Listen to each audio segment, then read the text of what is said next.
2026-27 სასწავლო წელს პირველ კლასში რეგისტრაციას ის ბავშვებიც შეძლებენ, რომელთაც 6 წელი 31 დეკემბრის ჩათვლით შეუსრულდებათ. Როგორც მინისტრმა ბრიფინგზე თქვა, ეს გამონაკლისი იქნება, რადგან რეფორმა, რომელიც ქვეყნის მასშტაბით იგეგმება, პირველ კლასელთა რეგისტრაციის შესაძლებლობას 15 სექტემბრის ჩათვლით დაბადებულ ბავშვებზე ითვალისწინებს. ეს ერთჯერადი გადაწყვეტილებაა, რომელიც გარდამავალ ეტაპზე მოხდება. Ამასთან გივი მიქანაძემ აღნიშნა, რომ შემდეგი სასწავლო წლიდან სკოლამდელი აღზრდის დაწესებულებებში სპეციალური პროგრამები შემოდის, რომელიც ბავშვს უფრო მეტად მოამზადებს სასკოლო ცხოვრებისთვის და მისი ადაპტაციისთვის. და გაცნობებთ, რომ პრემიერ-მინისტრ ირაკლი კობახიძესთან კონსულტაციის საფუძველზე მიღებულ იქნა გადაწყვეტილება, რომლის თანახმად საგამონაკლისო წესით ერთჯერადად 2026-2027 სასწავლო წელს პირველ კლასში დარეგისტრირების შესაძლებლობა მიეცემათ ბავშვებს, რომელთაც 31 დეკემბრის ჩათვლით უსრულდებათ 6 წელი. ჩვენთვის პრინციპულად მნიშვნელოვანია საზოგადოების, ჩვენი მოქალაქეების აზრის მოსმენა და გათვალისწინება. იცით, რომ რეფორმის ეროვნული კონცეფციის წარდგენა და დაანონსება 2025 წლის დეკემბერში მოხდა. შესაბამისად შევეცადეთ გარდამავალი პერიოდი ყოფილიყო მაქსიმალურად გამარტივებული სასკოლო საზოგადოებისათვის.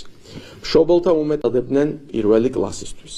სწორედ აქედან გამომდინარე, ჩვენ პრიორიტეტად დავაყენეთ მშობელთა საუკეთესო ინტერესები.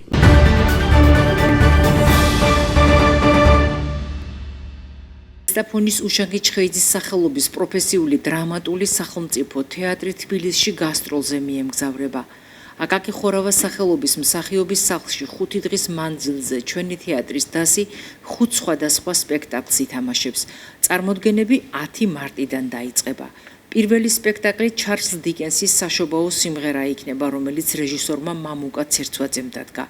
11 მარტს ზესტაფონელი თეატრალები ვატო ჯუღელისა და ვახტანგ ნიკოლავას აჯანყებულთა ვაგონს წარადგენენ.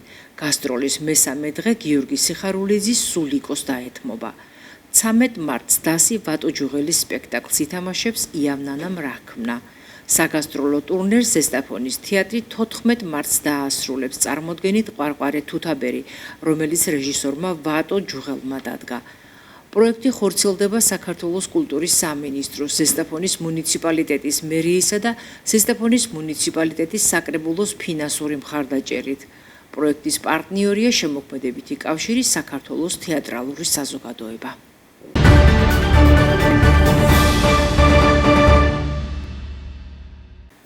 ეკონომიკისა და მდგრადი განვითარების მინისტრმა მარიამ ქვრივიშვილმა აზერბაიჯანის დედაქალაქში სამხრეთის გაზის დერეფნის მრჩეველთა საბჭოს მე-12 მინისტერიალში მიიღო მონაწილეობა, რომელიც აზერბაიჯანის პრეზიდენტის ილჰამ ალიევის გამოსვლით გაიხსნა.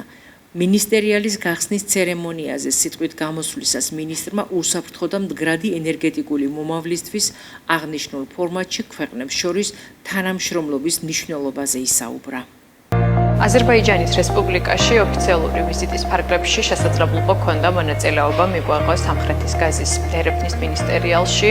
სიტყვით გამოსვლისას ჩვენ ამომწურავად ვისაუბრეთ იმ როლზე და იმ სტრატეგიულ ფუნქციაზე, რასაც ჩვენი ქვეყანა წლების განმავლობაში ღირსეულად ასრულებს, როგორც მათ შორის ერთ-ერთი მთავარი დამაკავშირებელი ხიდი აზიასა და ევროპას შორის და საქართველოს განაგრძობს იყოს დასაყრდენი სანდო პარტნიორი მათ შორის რეგიონის ქვეყნებისთვის და განაგრძოს შეიტანოს მისი წვლილი ევროკავშირის ენერგოუსაფრთხოებისა და დივერსიფიკაციის პოლიტიკაში. ჩვენ გამოსვლის ფარგლებში მქონდა შესაძლებლობა მათ შორის მესაუბრა იმ პოლიტიკის შესახებ, რომელსაც საქართველოს მთავრობა ახორციელებს უშუალოდ ენერგეტიკული სექტორის შემდგომი განვითარების ფაზაზე, მათ შორის ვისაუბრე იმ 10 წლიან სამოქმედო გეგმასა და ხედვას და სტრატეგიაზე, რომელსაც ჩვენ განვახორციელებთ მომდევნო წლების განმავლობაში, რაც უზრუნველყოფს იმას, რომ 10 წლის შემდეგ ჩვენ ქვეყანას ექნება ელექტროენერგიის გენერაციის თვალსაზრისით სრულ სრულად თვითმყოფადი გარემო იმისთვის, რომ ჩვენ შევამციროთ და გავანებოთ ფაქტობრივად ჩვენი დამოკიდებულება ელექტროენერგიის იმპორტის საჭიროებას. ვიზიტის ფარგლებში ასევე ჰქონდა შესაძლებლობა ძალიან ნაყოფიერი შეხვედრები გაგვამართა ჩემს კოლეგებთან, ენერგეტიკის მინისტრთან, ისევე როგორც ეკონომიკის მინისტრთან. შეხვედრების ფარგლებში საკმაოდ ნაყოფიერი დისკუსიები შედგა თუ როგორ შეიძლება მოხდეს კიდევ უფრო მეტად ქვეყნებს შორის სავაჭრო ეკონომიკური ურთიერთობების გაღრმავება და რა თქმა უნდა გამოყოფით, რომ აზერბაიჯანის რესპუბლიკა ჩვენი ქვეყნისთვის სტრატეგიულად მნიშვნელოვანი პარტნიორი და მეგობარია და სწორედ აქედან გამომდინარე ეკონომიკის არაერთი მიმართულებით და ამ შემთხვევაში გამოყოფდი ენერგეტიკის სექტორს ჩვენ ძალიან მჭიდრო თანამშრომლობა გვაქვს და დარწმუნებულები ვართ, რომ ჩვენი თანამშრომლობა კიდევ უფრო მეტად გაღრმავდება, რაც ორივე ქვეყნის სავაჭრო ეკონომიკურ ურთიერთობებს, ისევე როგორც ენერგეტიკის სექტორს კიდევ უფრო მეტად გააძლიერებს.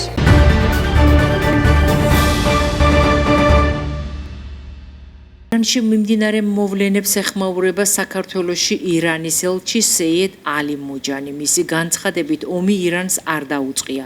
ირანი თავს იცავს და საომარი მოქმედებები დომინოს პრინციპით შესაძლოა ბევრ რეგიონს მოედოს. საქართველოში ირანის ელჩის თქმით, ირანის სამიზნე სხვადასხვა ქვეყნებში ამერიკული ბაზები და სადაზვერვო ობიექტებია. სეიედ ალი მოჯანის განმარტებით, ირანმა მეზობელი ქვეყნების შესაძლო ნეგატიურ შედეგებზე ჯერ კიდევ ომის დაწყებამდე გააფრთხილა. მისი თქმით, ამერიკამ ირანის მეზობელი ქვეყნების ტერიტორიები ირანის წინააღმდეგ ბოროტად გამოიყენა. ირანს ომი არ დაუწყია როგორც 2025 წლის ზაფხულში, ისე 2026 წლის ზამთარში ჩვენ ვიყავით ჩართული მოლაპარაკების პროცესში და აღმოჩნით თავდასხმის ობიექტივში.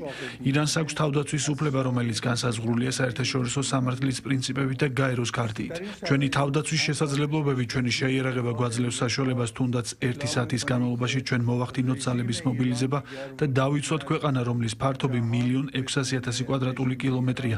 ყველას დავანახეთ, რომ არავის მივცემთ უფლებას ხელყოს ჩვენი ტერიტორიული მთლიანობა და სუვერენიტეტი. ამის შემდეგ უკვე განცხადებას აკეთებს შეერთებული შტატების ომის მინისტრი, რომ ირანის რეჟიმი აღარ არსებობს და უკვე მსოფლიო მიდის უკეთესი ცვლილებებისკენ. ჩვენთვის საკითხავია, თუ კი ისლამური ხელისუფლება აღარ არსებობს, მაშინ ამერიკა ვის ებრძვის. ტრამპი აცხადებს, რომ ჩვენი მიზანია ირანში რეჟიმის შეცვლა. საპირისპიროს ამბობს ჯეიდი ვენსი. თავდაცვის მინისტრი ამბობს, რომ საერთოდ აღარ არსებობს ირანის რეჟიმიო. მათ განცხადებებში ძალიან ბევრი ურთიერთგამომრიცხავი წინადადებებია. ომის დაწყებამდე 2 თვის განმავლობაში რეგიონის ქვეყნებთან ჰქონდა კომუნიკაცია. გავაფრთხილეთ და საქმის კურსში ჩავაყენეთ, რა შედეგები მოჰყვებოდა ირანის წინააღმდეგ ნებისმიერი აგრესიის დაწყებას. ასეთივე მესიჯები არა მარტო ჩვენ სამხრეთელ მეზობლებთან, არამედ კავკასიელ მეზობლებთანაც მივიტანეთ. სამწუხაროდ ამერიკამ ბოროტად გამოიყენა ჩვენი მეზობელი ქვეყნების ტერიტორიები ირანის წინააღმდეგ. ჩვენი თავდასხმების ობიექტს არ წარმოადგენს კონკრეტულად მეზობელი ქვეყნები, არამედ ამ მეზობელ ქვეყნებში განლაგებული ამერიკის სამხედრო ბაზები, ლოგისტიკური ცენტრები და დაზვერვის ობიექტები. ჩვენ ვიბრძვით ჩვენს ტერიტორიაზე და მტერი არის ჩვენს ფარგლებს გარეთ. სამწუხაროდ საერთაშორისო ორგანიზაციები ვერაფერს აკეთებენ. დაბომბვების დროს ერთ-ერთი ობიექტი იყო გოგონათა სკოლა, სადაც 158 ბავშვი დაიღუპა. დაიბომბა მუზეუმი, რომელიც იუნესკოს კულტურული მემკვიდრეობის ჩამონათვალში იყო შეტანილი. იუნესკოს ამ დრომდე არ გაავრცელებია რაიმე განცხადება. ირანის კიდევ ერთი მტერი არის ისრაელი, რომელმაც შეერთებული შტატები ჩაითრია ომში და საკმაოდ დიდ ხარჯებში ჩააგდო ამერიკელი გადასახადის გადამხდელები.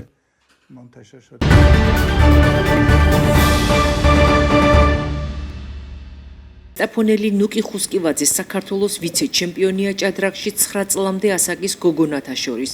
მან თბილისელ ანასტასია გვალიას მსგავსად 8 ქულა დააგროვა და მასთან ერთად გაიყო პირველი მეორე ადგილი.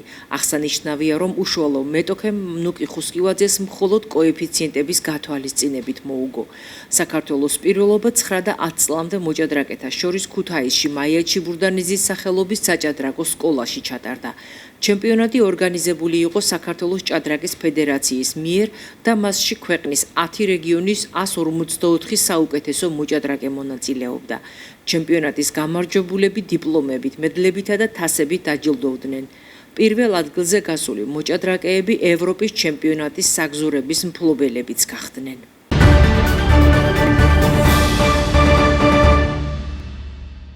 ზესტაფონელი ანასტასია ყაშუაშვილის საქართველოს ახალგაზრდული ჩემპიონატის გამარჯვებულია მაგიდის ჩოგბურთში.